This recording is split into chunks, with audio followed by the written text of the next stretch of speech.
আপনি যদি ডারউইনিজমের এগেনস্টে রিসার্চ করেন, আপনি যদি ট্রান্সজেন্ডারের এগেনস্টে রিসার্চ করেন এবং সুদের এগেনস্টে রিসার্চ করেন, বড় বড় জার্নালগুলোতে আপনার আর্টিকেল পাবলিশ হবে, সেই সম্ভাবনা নাই। টাকা যখন আপনার হাতে এবার গ্যাদার করবে, তখন আপনি জাস্ট ওই পাওয়ারটা হোল্ড করার চেষ্টা করবেন। অনেক অতীতে কোন সময় টাকা যদি সুদমুক্তভাবে কিছু টাকা থেকেও থাকতো, বহু আগে সেটা ব্যাংকের পেটে চলে গেছে। রকফেলার ছিল পৃথিবীর ইতিহাসের সবচেয়ে ধনী ব্যক্তির একজন, কিন্তু তার পরিবারের সদস্যদেরকে এখন আপনি খুঁজে পাবেন না কোনো মিডিয়াতে, কোনো প্রোগ্রামে। এবং যুদ্ধ হইল না বা এত বড় মেজর পাওয়ার শিফট হইলো, কোনো রক্তপাত হইল না, বিকজ ওই রসুনের গোড়া একই জায়গায়। আমরা কিন্তু এইভাবে চিন্তা করি অনেক সময় যে না, আল্লাহ তো খাওয়াইতে পারতেন, দুনিয়া সব গরিবকে আমি খাওয়াবো নাকি।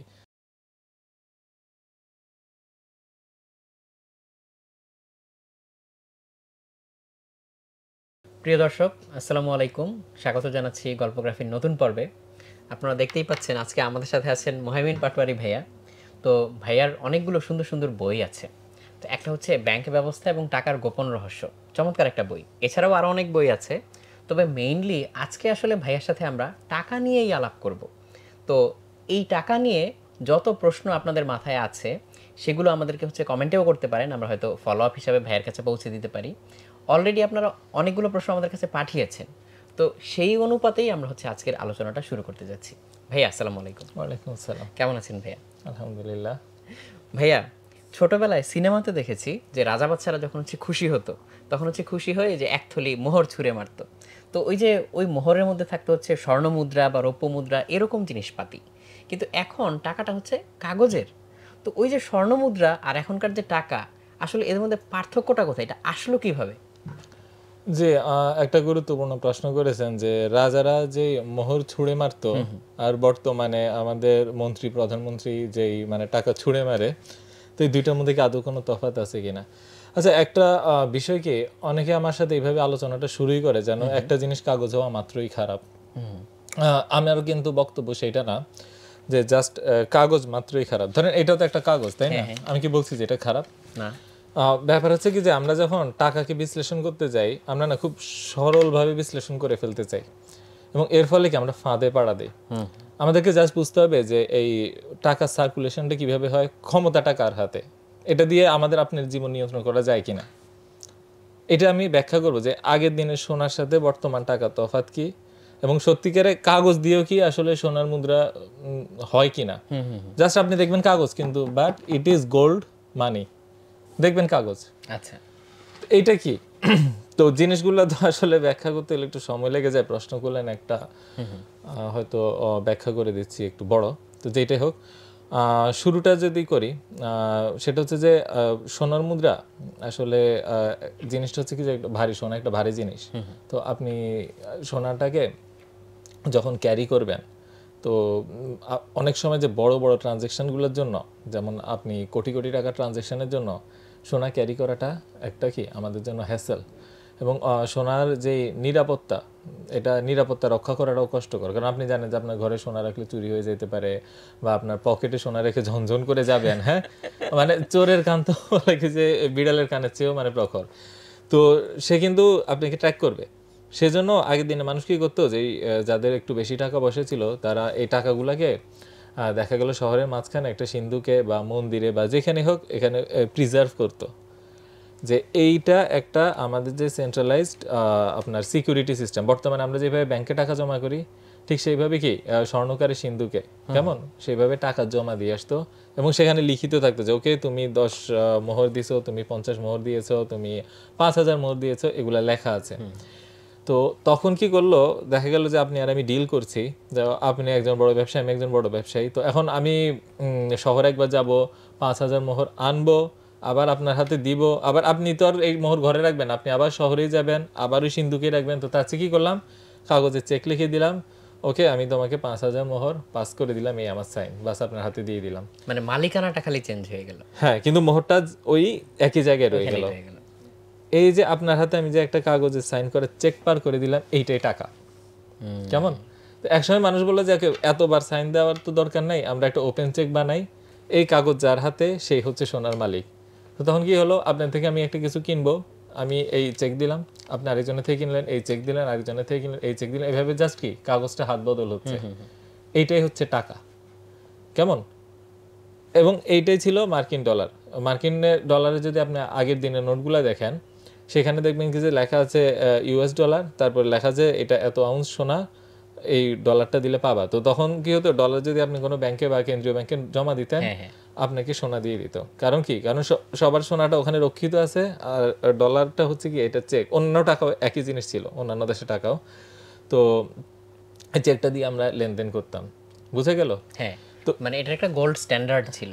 হ্যাঁ, সিলভার স্ট্যান্ডার্ডও ছিল। আচ্ছা, গোল্ড হোক, সিলভার হোক, আবার অন্যান্য ইয়েও ছিল, মুদ্রাও ছিল। ধরেন গোল্ড দিয়ে তো আসলে ছোট ট্রানজ্যাকশন করা যায় না। ধরেন আমরা দুই প্রতিবেশী, আপনার থেকে আমি একটা মুরগি কিনবো, কিংবা আমি আপনার থেকে কি বলবো একটা ছোটখাটো একটা পাঞ্জাবি কিনবো। এখন গোল্ড কয়েন তো একটা দামি জিনিস, এটা তো সেজন্য সিলভার ইউজ করতো। আবার আরো ছোট ট্রানজ্যাকশনে, যেমন ধরা যাক আপনার থেকে একটা নারিকেল কিনবো, কিংবা আপনার থেকে একটা কাঁঠাল কিনবো, সেটার জন্য সিলভার দিয়ে হতো না, সেজন্য নিকেল, কপার। এই জন্য দেখবেন যে আমেরিকা যে ছোট মুদ্রাগুলা, এগুলা এখনো মানুষ নিকেল কপার এগুলা বলে, কিন্তু আসলে তো নিকেল কপার দিয়ে তৈরি না। তো এটার নাম হয়ে গেছে ওই যে আগের দিনের থেকে ওই ধাতু থেকেই হচ্ছে নামটা হয়ে গেছে। এখন একটা সময় তো ভাইয়া হচ্ছে এই যে ইউএস ডলারের কথা বললেন, পাউন্ড, ব্রিটিশরা যখন হচ্ছে সব জায়গায় শাসন করতো, পাউন্ড হচ্ছে পাওয়ারফুল ছিল, ইন্টারন্যাশনাল কারেন্সি ছিল। তো পরে একটা সময় হচ্ছে সেটা হঠাৎ করে ডলার হয়ে গেল। সো এইটার সাথে ইন্টারন্যাশনাল পাওয়ার ডাইনামিক্সের কোনো সম্পর্ক কি আছে কিনা? তা তো অবশ্যই আছে। একটা জিনিস কি একটু আগে যে প্রশ্নটা করেছিলেন, সেটা ক্লিয়ার করলে আপনার কাছে আরো স্পষ্ট হবে পরের ইয়েগুলা। একটু আগে বলেছিলাম যে কাগজ হওয়া মাত্রই একটা জিনিস ঘৃণ্য না, আবার কাগজ হওয়া মাত্র একটা জিনিস পূজনীয় না। এবং এটাও বলেছিলাম যে রাজার দেওয়া সোনার মুদ্রা আর বর্তমানে আমাদের ব্যাংকারদের দেওয়া বোনাস, দুইটার মধ্যে তফাৎটা কি? হ্যাঁ, তো আপনি এইমাত্র দেখতে পারলেন যে কাগজ হওয়া সত্ত্বেও কি একটা জিনিস আসলে সোনা হইতে পারে, গোল্ড স্ট্যান্ডার্ড যদি কারণ কাগজটা হচ্ছে সোনার দলিল। হ্যাঁ হ্যাঁ, কিন্তু আমি যদি বলি কাগজ আর সোনার মাঝে কোনো সম্পর্ক নাই, কাট করে দিলাম সম্পর্ক, তাহলে কাগজ হবে কি? শুধুই কাগজ। শুধুই কাগজ যদি হয়, তাহলে আমি বলতে পারবো কি সেটা হচ্ছে ফিয়াট কারেন্সি। ফিয়াট কারেন্সি কি? যেটা অন্তর্নিহিত ভ্যালু নেই। যেমন একটা ডলার তৈরি করতে বা একটা 1000 টাকা নোট তৈরি করতে 4-5 টাকার মতন খরচ হয়, কিন্তু এটা ভ্যালু অনেক বেশি। তো এই যে এই ভ্যালুর সাথে, রিয়েল ভ্যালুর সাথে এই আমাদের হাতে থাকা কাগজের ভ্যালু কি করেসপন্ড করে না, সেই জন্য এটাকে আমরা কি বলি? Fiat currency. আর ফিয়াট কারেন্সি হওয়াটা এক ধরনের সমস্যা। তাহলে এই যে ভ্যালুটা আসলো, এই ভ্যালুটা আসলে কে নিয়ন্ত্রণ করে? এই ভ্যালুটা দেয় কে তাহলে? কারণ যদি গোল্ডের সাথে সম্পর্ক না থাকে, গোল্ডের সাথে সম্পর্ক থাকলে তো আমি একটা সাধারণ মানুষ, আমিও বুঝতে পারবো যে এটার আসলে দাম এত এত হওয়া উচিত, কারণ আমি ব্যাংকে গেলে ওই পরিমাণ গোল্ডটা আমি পাবো। বাট যখনই এই কানেকশনটা থাকবে না, তখন এই যে $100, যে $100, সেইটার আসলে মানে অথরিটিটা কে? বিশাল প্রশ্ন করেছেন। যাই হোক, ব্যাপার হচ্ছে আপনি বলছেন যে এই ভ্যালুটা কোথা থেকে আসে বা অথরিটিটা কে, এবং অথরিটি নিয়ে যখন প্রশ্ন আসে তখন আরেকটা প্রশ্ন আসে যে আমি ছাপাচ্ছি 4-5 টাকায়, বিক্রি করছি হাজার হাজার টাকায়, মাঝখানে যে ভ্যালুটা সেটা কার খাতে গেল? এই তো হ্যাঁ, অথরিটি বলতে একটা জিনিস চিন্তা করেন, যখন আমরা গোল্ড কারেন্সির যুগে ছিলাম, তখন গোল্ডটা ছিল কার কাছে? মানে যে ওইটার ওনার, ও আচ্ছা, যদি একত্র করে রাখা হয় একটা সেন্ট্রাল জায়গায় ছিল, সেন্ট্রাল জায়গা। ওই সেন্ট্রাল জায়গাটার নাম কি? মানে এটাকে আমরা এখন ব্যাংকের ইকুইভ্যালেন্ট চাইলে বলতে পারি। ওই সময় ছিল ব্যাংক। হ্যাঁ, যখন এই কানেকশনটা কাট করে দেওয়া হলো, সোনাটা থাকলো কার কাছে? যেখানে ছিল ওইখানেই তো থাকলো, ব্যাংকের কাছে। আর কাগজটা থাকলো কার কাছে? মানুষের কাছে। তাহলে বুঝেছেন সোনাগুলো কোথায় কিভাবে চলে গেল? এইটা হচ্ছে একটা উত্তর। আরেকটা হচ্ছে যে তাহলে বর্তমানে কেন ভ্যালু ক্রিয়েট হয়? বর্তমানে আমরা যে কাগজ ব্যবহার করি সেটা হচ্ছে লিগ্যাল টেন্ডার, অর্থাৎ একমাত্র এটা দিয়ে কি আমরা ট্যাক্স দিতে পারবো, এবং এটা হচ্ছে একমাত্র সরকারের অথরাইজড আমাদের কারেন্সি। তো আপনি চান বা না চান এটাকে ব্যবহার করতে হবেই, এবং এটার পরিমাণ কি সীমিত। সীমিত জিনিস যখন আপনার তৈরি করা হয়েছে এবং বলছে যে এটা দিয়েই লেনদেন করতেই হবে, তখন ইকোনমিক সাইজ এবং লেনদেনের যেই আমাদের ভ্যালু, সেটার উপরেই আপনার কাগজের মান নির্ধারণ হয়। এবং এই যে অথরিটিটা হচ্ছে কেন্দ্রীয় ব্যাংক। এই কেন্দ্রীয় ব্যাংক নোট যেটা, সে আসলে নিজে অথরিটি প্রদান করে যে এটা ভ্যালুয়েবল। কিন্তু ভ্যালু কত হবে এটা তো আসলে মার্কেটের উপর নির্ধারণ করে। যেমন এক একটা দেশের কারেন্সির ভ্যালু উঠে নামে, কমতে থাকে, চলতে থাকে। এই তফাৎগুলো কিন্তু একটা চলমান প্রক্রিয়া, কিন্তু ওভারঅল যে ভ্যালুটা তৈরি হয়েছে একটা মানে প্রিন্টেড একটা কাগজ থেকে, ধরেন একটা কাগজের উপর রং করে ছবি এঁকে আমি ছেড়ে দিলাম, আর এখানে যে একটা নতুন ভ্যালু ক্রিয়েট হলো, এই ভ্যালুটা গ্র্যাব করছে সে, যে হচ্ছে কাগজগুলা বা মানিটা ক্রিয়েট করতে পারে। এবং মানি অনলি কাগজ না, ডিজিটও। এবং ওই ডিজিট শুধুমাত্র কেন্দ্রীয় ব্যাংক না, কমার্শিয়াল ব্যাংকগুলো ক্রিয়েট করতে পারে, হ্যাঁ, create out of know where. So আমাদের যে টাকার ভ্যালুটা, সেটা আসলে ব্যাংকগুলা নিয়ে নেয়। অনেক একটা প্রশ্ন আছে না, যে আমরা যে দিন দিন টাকার মান হারাচ্ছি, সেই হারানো মানটা যাচ্ছে কই? আমরা তো কারো কাছে বিক্রি করছি না। আপনি যদি বিক্রি করেন, আপনি বললেন যে বিক্রেতাকে চিনলাম বা ক্রেতাকে চিনলাম, কিন্তু অনলি আমাদের থেকে চলে যাচ্ছে, এটা তো শূন্যে হারিয়ে যায় না, কোনো কিছু কিন্তু শূন্যে হারায় না। এটা আসলে যাচ্ছে একজনের পকেটে বা একটা গোষ্ঠীর পকেটে। সেই গোষ্ঠী হচ্ছে যে মানি প্রিন্টার্স।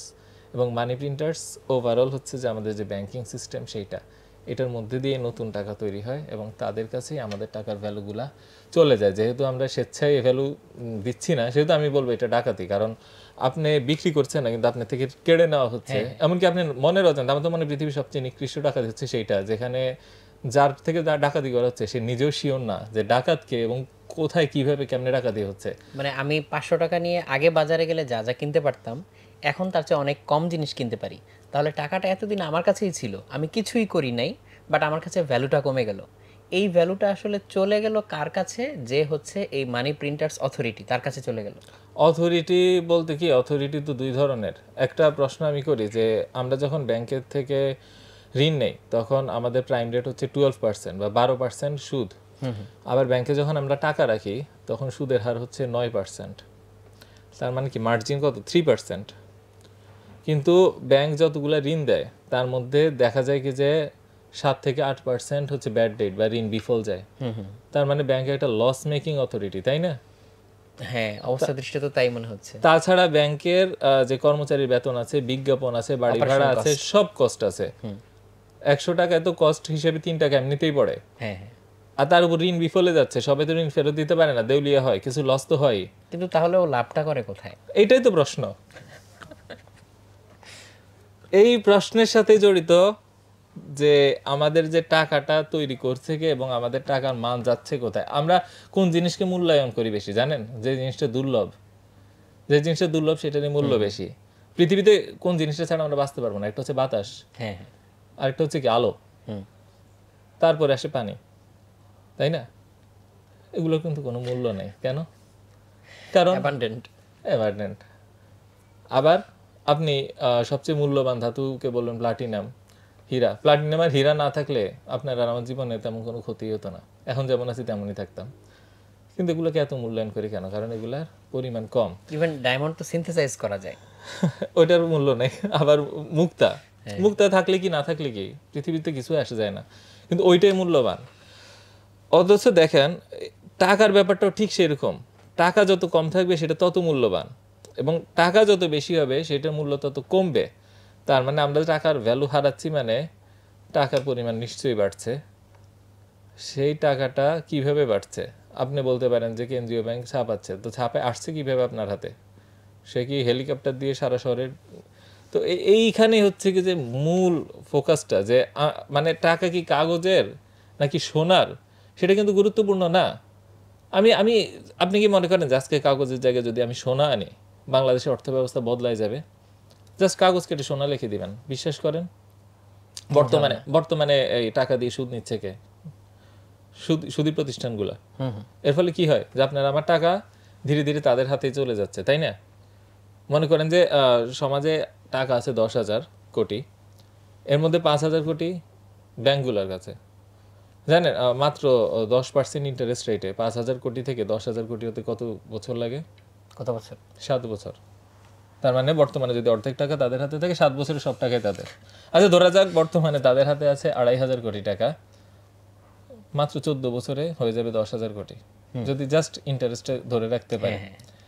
এবং চক্রবৃদ্ধির ব্যাপারটা এমন যে এইটা আপনার 7 বছরে হয় দ্বিগুণ, কথার কথা দ্বিগুণের একটু কাছাকাছি, একটু তফাৎ আছে। 14 বছরে 4 গুণ, তারপরে 8 গুণ, তারপরে 16 গুণ, এবং এই যে কাগজ, এই যে এটা যতবার ভাঁজ করছি দেখেন, এটা হচ্ছে কি দুইটা, হ্যাঁ হ্যাঁ, এবার হলো কত, চারটা, 4, এক্সপোনেনশিয়ালি বাড়বে, এবার হলো 8, এবার হলো 16, 16, আবার ভাঁজ করলে এবার হলো 32। এইটাকে যদি আমি 30 বার ভাঁজ করতে পারি, এটা এভারেস্ট পর্বতের চেয়ে উঁচু হয়ে যাবে। তাহলে আপনি চিন্তা করেন 70 বছরে কত গুণ হবে তাদের টাকা। তাহলে তারা যদি আজকে সোনা দিয়ে লেনদেন শুরু করে, আপনার আমার ঘরে কোনো সোনা থাকবে না, আসলে সব তাদের দখলেই যাবে। এবং বর্তমানে আমরা যেই একটা ইনইকুয়াল সিস্টেমের মধ্যে আছি, যে একটা আপনার এক্সপ্লয়টেশনের মধ্যে আছি, সেটা ঠিক একইভাবে চালু থাকবে। সুদ যদি চালু থাকে, কারেন্সি কি কাগজের কি সোনার, সেটা আসলে can not make much of a difference. কোরআনে কখনো বলে নাই যে তোমরা এই কাগজের টাকা ছেড়ে সোনার মুদ্রা গ্রহণ করো। কোরআনে বলছে তোমরা সুদ ছেড়ে দাও। সুদ যখন ছেড়ে দিবেন, বাকি সব ইকুয়েশন ইজিলি সলভ হয়ে যায়। তার মানে প্রবলেমটা আসলে হচ্ছে কাগজ না, প্রবলেমটা আসলে হচ্ছে যে ইন্টারেস্ট বা সুদ, এটা হচ্ছে মেইন প্রবলেম। এটা হচ্ছে প্রবলেমের আমি বলবো 90%। কাগজ একটা প্রবলেম, যখন কাগজ শুধুই কাগজ থাকে। ধরা যাক ফিয়াট মানি আছে, সেই ক্ষেত্রে কথার কথা সরকার টাকা ছাপায়, এই মুহূর্তে ধরে নিচ্ছি কেন্দ্রীয় ব্যাংক বা সরকার একই অথরিটি, সেটা আলাদাও হতে পারে, যেমন মার্কিন যুক্তরাষ্ট্রে আছে, আপনি হয়তো এটা জানেন বা হয়তো এটা নিয়ে পরে আলোচনা করবো। তো যেটা বলছিলাম যে কাগজ যদি সরকার ইচ্ছাকৃতভাবে ছাপাতে পারে, এটা কিন্তু আমাদের স্বাধীনতার উপর একটা বড় হস্তক্ষেপ। কাগজ যখন ইচ্ছা করে ছাপাচ্ছে আর আমার হাতের থেকে আপনার হাতের থেকে ভ্যালু চলে যাচ্ছে, এটাকে আমরা সোজা বাংলা কি বলি যদি সরকারকে দেই? কর, নাকি? কর কিন্তু সরকার চাইলে, আপনি একটা ইকোনমিক বিইং, আমি একটা economic being, we have our own freedom, আমাদের স্বাধীনতা আছে। এই স্বাধীনতার উপর এটা সরাসরি হস্তক্ষেপ। আপনি জানেন যে এই যে প্রত্যেকবার কর আরোপ করার আগে, শুল্ক আরোপ করার আগে সংসদে কি করতে হয়? অধিবেশন ডাকতে হয়, বিল পাস করতে হয়। কেন? কারণ জনপ্রতিনিধিরা আমাদের হয়ে এই সাক্ষ্য দেয় যে ওকে, আমি জনপ্রতিনিধি হয়ে বলছি যে জনগণের জন্য কিছু কর নেওয়া যাবে, কর নাও। মানে এক কথায় আমরাই অনুমতি দিই যে আমাদের সম্পদ থেকে তুমি নাও। কিন্তু যখন আমি টাকা ছাপাই এটা নিয়ে নিচ্ছি, তখন কিন্তু কারো অনুমতি লাগছে না। তখন সরকারের হাতে আমি ক্ষমতা তুলে দিছি যে আমার সম্পদ যেমনি ইচ্ছা তেমনি, যে কোনো সময় ইচ্ছা সে কোনো সময় তুমি নিয়ে নিতে পারবা। আর সরকারের হাতে না দিয়ে যদি এই ইয়েটা, আমি অথরিটিটা একটা প্রাইভেট অর্গানাইজেশন হাতে দেই, তার মানে কিছু ব্যক্তির হাতে সারা দেশের সম্পদের, তরল সম্পদের অর্থাৎ টাকার আমি এক রকমের মান তুলে দিলাম। তো সেটা অবশ্যই সমস্যা, এমনকি যদি সুদ নাও থাকে। কিন্তু তার চেয়ে আরো বহুগুণ বড় সমস্যা যখন অর্থ ব্যবস্থা সুদের সাথে জড়িত হয়ে যায়।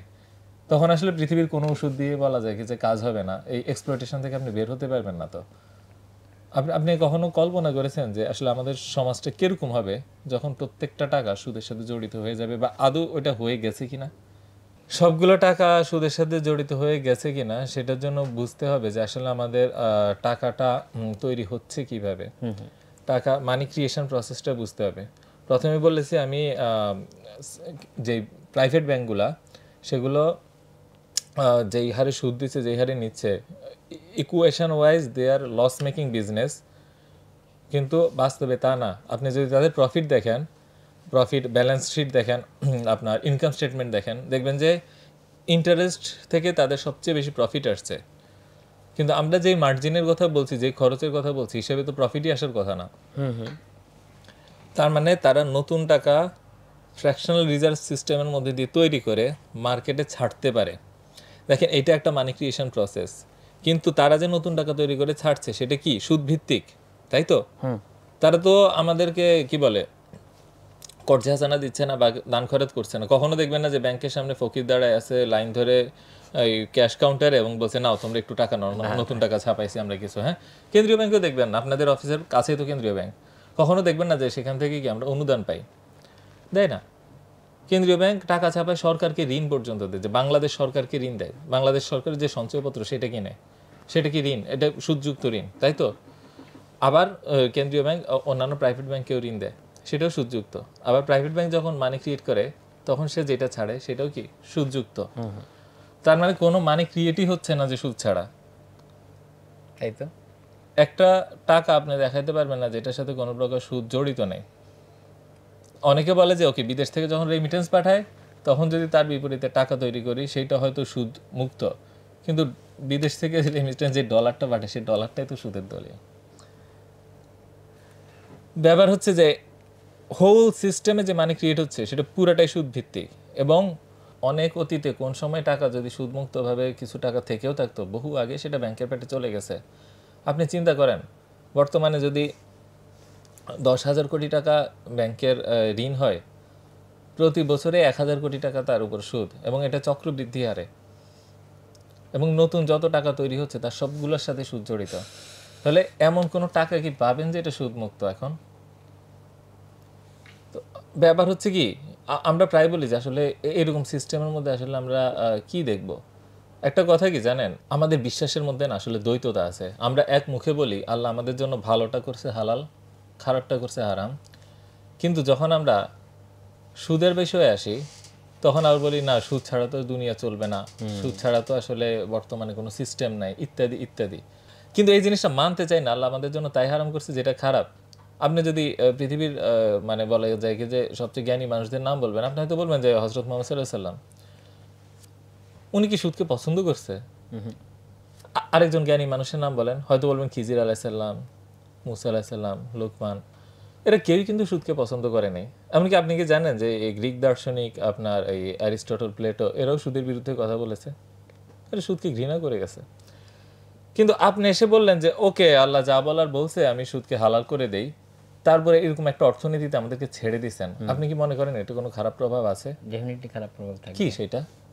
এই যে কিছু মানুষের হাতে এই ক্ষমতাটা চলে যাচ্ছে, মানে আপনার কথা শুনতে শুনতে আমার মাথায় যেটা কাজ করতেছিল যে তাহলে তো যারা এই মানিটাকে নিয়ে, মানে মানিটাকে নিজের কন্ট্রোলে নিয়ে নিল, সে তো চাইলে হচ্ছে মানুষের লাইফও কন্ট্রোল করতে পারবে। বিকজ আমাদের যে কোনো অ্যাক্টিভিটি আসলে হচ্ছে কাইন্ড অফ মানে অর্থনৈতিক অ্যাক্টিভিটির সাথে রিলেট করা যায়। সো আমি বাজারে গেলাম, কিছু একটা কিনলাম, আমি চাকরি বাকরি করলাম, টাকা কামালাম, বা হচ্ছে সন্তান প্রতিপালন করলাম, টাকা খরচ করলাম। সো সব কিছুর সাথেই হচ্ছে টাকাটা এমনভাবে জড়িত। সো টাকা যে কন্ট্রোল করবে সে তো আসলে মানুষের লাইফ কন্ট্রোল করবে। Exactly, exactly. এবং ব্যাপার হচ্ছে যে সুদের যে ক্ষতিকর প্রভাব, এগুলো কিন্তু আমাদের বিজনেস স্কুলে শিখায় না, ইকোনমিক্স স্কুলে শিখায় না। আমাদের কোনো পাঠ্য বইতে সুদের কোনো ক্ষতিকর প্রভাব নিয়ে একটা লাইন পাবেন না, একটা লাইন। এত বড় একটা হারাম বস্তুর কোনো ক্ষতিকর প্রভাব কোনো অর্থনীতিবিদ, কোনো ফাইন্যান্সিয়াল অ্যানালিস্ট, কোনো শিক্ষাবিদ, কোনো দার্শনিক আবিষ্কার করে যেতে পারে নাই। ব্যাপারটা কি এরকম? হওয়ার তো কথা না। বরং আমাদের পাঠ্য বইগুলো এমনভাবে সাজানো যেন সুদ একটি খুব ন্যাচারাল বস্তু, এটা অকারণেই যেন ইসলামে হারাম করা হয়েছে। আমি অনেককে প্রশ্ন করেছি, বলেন তো সুদের ব্যবসার তফাৎটা কি? তফাৎটা পর্যন্ত ঠিক মতন বলতে পারেন, এবং সুদের ক্ষতিকর প্রভাব কি? বলেন না, আল্লাহ হারাম করেছে সেজন্যই নিষিদ্ধ। কিন্তু এটা যে আসলে আমাদের জন্য খারাপ, শুধু মুসলিম না, হিন্দু, মুসলিম, বৌদ্ধ, খ্রিস্টান, নাস্তিকের জন্য যে সুদ খারাপ, এই বয়ানটা আসলে কেউ তুলেই আনতেছে না। এমনকি এই ধরনের রিসার্চ পেপার পর্যন্ত পাবলিশ করা হয় না। জানেন যে রিসার্চ জগৎটা অনেকটা একমুখী। আপনি যদি ডারউইনিজমের এগেনস্টে রিসার্চ করেন, আপনি যদি ট্রান্সজেন্ডারের এগেনস্টে রিসার্চ করেন, এবং সুদের এগেনস্টে রিসার্চ করেন, বড় বড় জার্নালগুলোতে আপনার আর্টিকেল পাবলিশ হবে সেই সম্ভাবনা নাই? আপনার বই আইভি লিগ ইউনিভার্সিটিগুলোতে পড়ানো হবে সেই সম্ভাবনা নাই? এমনকি এখন ওইসব দেশের বিশ্ববিদ্যালয়গুলোতে ছাত্ররা পর্যন্ত আন্দোলন করছে এই আপনার এই ধরনের গণহত্যার বিরুদ্ধে, তাদেরকে পর্যন্ত টিসি দেওয়া হচ্ছে। তার মানে গণহত্যার সমর্থক তারা। হ্যাঁ, আপনি কি মনে হয় তারা সুদের সমর্থক না? সেই জন্যই আমরা যত ইকোনমিক লিটারেচার দেখি, এগুলো সব একমুখী, এবং সেখানে সব জায়গায় কি সুদকে একটা অর্থনীতির উন্নয়নের সাথী হিসেবে দেখানো হয়, অপরিহার্য একটা অংশ হিসেবে। হ্যাঁ। সেই জন্য এমনকি মুসলিমদের ব্রেইনও এটা দিয়ে ওয়াশ হয়ে গেছে। সেজন্য মুসলিমরা এখন বলছে কি, সুদ ছাড়া তো আসলে চলা সম্ভব না বর্তমান যুগে, সেজন্য আমরা সুদকেই হালালাইজ করব। এরকম আমাদের টেন্ডেন্সি হয়ে গেছে যে মানে কেউ যদি বলে সুদ হারাম, তাকে বলে আচ্ছা বিকল্পটা দেখাও। তো এখন কিন্তু এটা বলে না যে আচ্ছা মিথ্যার বিকল্প দেখাও, কুফরির বিকল্প দেখাও। হ্যাঁ, কুফরি করা ছাড়া তো চলা সম্ভব না, কুফরির একটা ইসলামিক ভার্সন দেখাও। একমাত্র সুদের ক্ষেত্রে বলতে হবে যে না, মানে সুদ ছাড়াই যেন আমরা চলতে পারবো না। এইটা তো আমাদের পরাজয়। সবচেয়ে বড় দাসত্ব হচ্ছে সেটা, যে দাসত্বে আপনি নিজেও জানেন আপনি দাস। আমরা আসলে মানসিকভাবে সুদের কাছে দাস হয়ে গেছি। এবং একটু আগে যে প্রশ্নটা করেছেন সেটার উত্তর যদি দেই, যে টাকাটা যদি সবগুলো সুদের সাথে রিলেটেড হয়ে যায়, সেটা কি কি এফেক্ট ক্রিয়েট করে। আপনি দেখেন যে আমরা অনেক এফেক্ট দেখি, আমরা মনে করি এগুলো বিচ্ছিন্ন, রুট কজটা ধরতে পারি না। কেমন? মনে করেন যে আপনার ঘরে একটা সাপের বাসা আছে, আপনি দেখলেন এখানে সাপ ওখানে সাপ, আপনি সাপকে দোষ দিচ্ছেন কেন, ঘরে ঢুকছে, কিন্তু বাসাটা যে আছে এটা যে আপনি ক্রিয়েট করে রাখছেন, সেটা না দেখার কারণে আপনি না আসলে সাইড এফেক্টগুলোর দিকে ফোকাস করেন এবং মূল কেন্দ্রে কাজ করেন না। মনে করেন যে এই আমি প্রায় এই উদাহরণটা বলি এবং আগে হয়তো বলেছি যে ধরেন একটা খেলার মাঠে আমি 2টা দল ছাড়লাম, ছেড়ে বললাম যে আচ্ছা তোমরা খেলো, তোমাদের মধ্যে যে আজকে সবচেয়ে খারাপ খেলবে তার সব সম্পত্তি কেড়ে তাকে অপমানিত করে এখান থেকে বের করব। তো এই খেলাটা কি আর খেলা থাকে? এটা কিন্তু খেলা থাকে, এটা যুদ্ধ হয়ে যায়। আর ধরেন আপনাকে আমি বললাম যে ওকে তোমরা 2জন খেলো, যে জিতবে তাকে বাহাবা দিব, তাকে জয়ী ঘোষণা করব। দেখেন আপনারা বন্ধুত্বপূর্ণভাবে খেলবেন, বন্ধুত্বপূর্ণভাবে শেষ করবেন। কিন্তু যদি বলি এই 2জন তোমরা কিছু না টেবিল টেনিস খেলবে, কিন্তু যে হারবে তাকে আমি জেলখানায় ভরে দিব। 2জন আর টেবিল টেনিস খেলবেন না, দেখবেন টেবিল টেনিসে মাঝখান দিয়ে আপনি ছুরি দিয়ে নিচ দিয়ে ঘাই দিয়ে লড়াই হয়ে যাবে, তখন গ্ল্যাডিয়েটর ফাইট হয়ে যাবে। ঠিক তেমনি আমাদের সমাজে যখন নির্দিষ্ট পরিমাণ টাকা ছেড়ে বলি তার চেয়ে বেশি টাকা ফেরত দাও, তখন আমাদের সমাজে যে অর্থনৈতিক কর্মকাণ্ড হয় এটা আসলে ব্যবসা পর্যায়ে থাকে না, এগুলো সবগুলো হয়ে যায় আমাদের অর্থনৈতিক গ্ল্যাডিয়েটর ফাইট। সেই জন্যই আপনি দেখেন সবাই যেন আপনার পকেটের দিকে তাকায় আছে, কে কিভাবে আপনার থেকে টাকা নিয়ে নিতে পারবে। ব্যবসায়ীদেরকে দেখেন আপনি অসাধু ব্যবসায়ী, আপনি দেখেন দুর্নীতি জায়গায় জায়গায়, আপনি দেখেন কি যে কোথাও নিয়ম নীতির কেউ তোয়াক্কা করতেছে না করে, বিশেষ করে যেখানে সুদের প্রভাব বেশি সেখানে সবাই যেন একজন আরেকজনকে পিছানোর চেষ্টা করতেছে, কে কার সাথে থেকে কিভাবে আগায় যায়, সত্য উপায় হোক মিথ্যা উপায় হোক, রন্ধ্রে রন্ধ্রে দুর্নীতি, কেউ যেন কিছুকেই পাত্তা দিচ্ছে না, সবাই যেন টাকার পিছে পাগল হয়ে ছুটতেছে। এই প্রভাবটা রুট কজটা তো ধরতে হবে। রুট কজ হচ্ছে আমাদেরকে হুক করে ফেলছে। টাকা হচ্ছে কি যে একটা হুকের মতন, প্রত্যেকের হাতে ধরাই দিয়ে বললো এর চেয়ে বেশি ফেরত দাও, এর চেয়ে বেশি তো নাই। যখন বড় সেমিনারে আমি যাওয়ার সুযোগ হয় তখন আমি চেষ্টা করি যে সাথে কিছু মার্বেল নিয়ে যাওয়ার। তো দেখা গেলো 300টা মার্বেল নিয়ে এখানে 10-15 জন আছে, তো দেখা গেলো 15 জনের প্রত্যেকে 20টা করে দিলাম, দিয়ে বললাম প্রত্যেকে 20টা মার্বেল ঋণ দিয়েছি, তোমরা আমাকে প্রত্যেকে 25টা মার্বেল ফেরত দিবা। কোত্থেকে দিবে? এইটাই তো হচ্ছে আমাদের যখন প্রত্যেকটা টাকা ঋণ আকারে আসছে আমাদের হাতে। একটু আগে তো বললাম যে ব্যাংক থেকে সবগুলো টাকা ঋণ আকারে আসছে, ঋণ আকারে এসে যখন বলছে আরো বেশি দাও সুদে আসলে ফেরত, আমরা দিতে পারবো না। তো আমাদের একটা উপায় আছে যে কেউ যদি শক্তিশালী হয় সে ঘুষি মেরে পাশের জনের থেকে আরো 5টা মার্বেল নিয়ে দিলাম 25টা মার্বেল ফেরত। হ্যাঁ, যখন ইকোনমিক অ্যাক্টিভিটিসে পরাজিত হতে থাকবে এবং মানুষ দেখবে বাঁচা মরার লড়াই হয়ে গেছে, তখন টাকার পিছে যেই আমাদের দৌড়টা সেটা আসলে জাস্ট রিজিকের সন্ধান না, সেটা হয়েছে সারভাইভাল একটা ফাইট।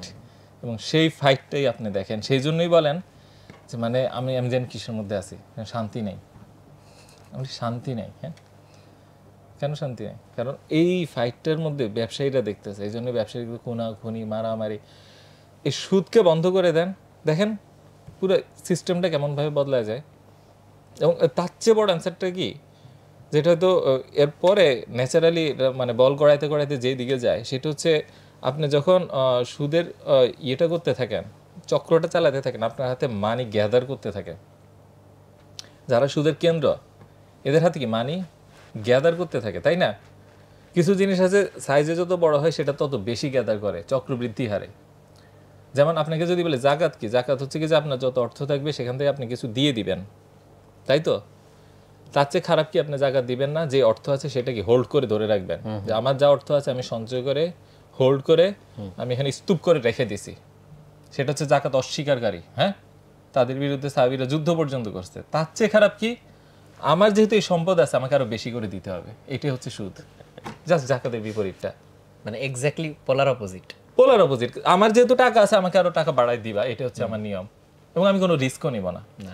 এইভাবে যখন মানিটা গ্যাদার্ড হতে থাকে তখন কি হয়, money brings wealth and wealth brings পাওয়ার।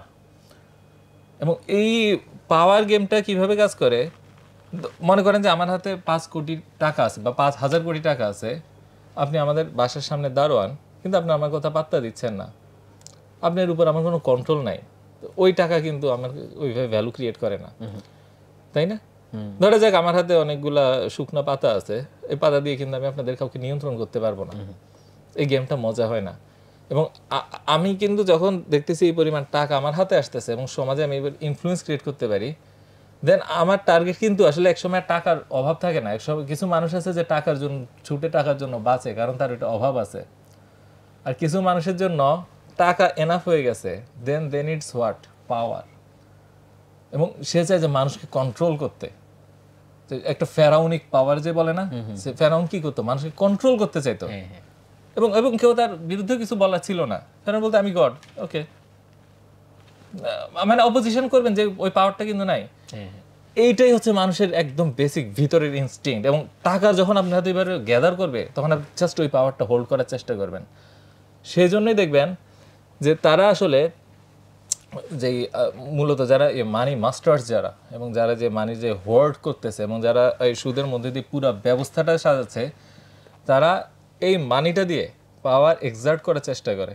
তারা কখনো মিডিয়ার সামনে আসে না। আপনি কোনো একটা ব্যাংকের মালিককে রাস্তায় হাঁটতে দেখলে চিনবেনও না, কোনো মিডিয়ার সামনে আসে না, কখনো দেখবে না যে ক্যামেরার সামনে তারা। বরং আমরা যারা ক্যামেরার সামনে ওদেরকে টাকা দিয়ে তারা কিনে ফেলে, আমার মডেল হয়ে যাও। এবং এইভাবে তাদের যেই ইনভেস্টমেন্টগুলো দেখবেন যে মিডিয়া থেকে শুরু করে অন্যান্য ব্যবসা, প্রত্যেকটা ব্যবসাতে ঋণ দিয়ে তারা জাস্ট এই হোল সিস্টেমটার উপরে নিজেদের যে ক্ষমতাটা এটাকে টিকায় রাখার চেষ্টা করে। এবং সুদের বিরুদ্ধে যারা কাজ করে, যারা এই সিস্টেমের এগেনস্টে যায়, they become mister no body.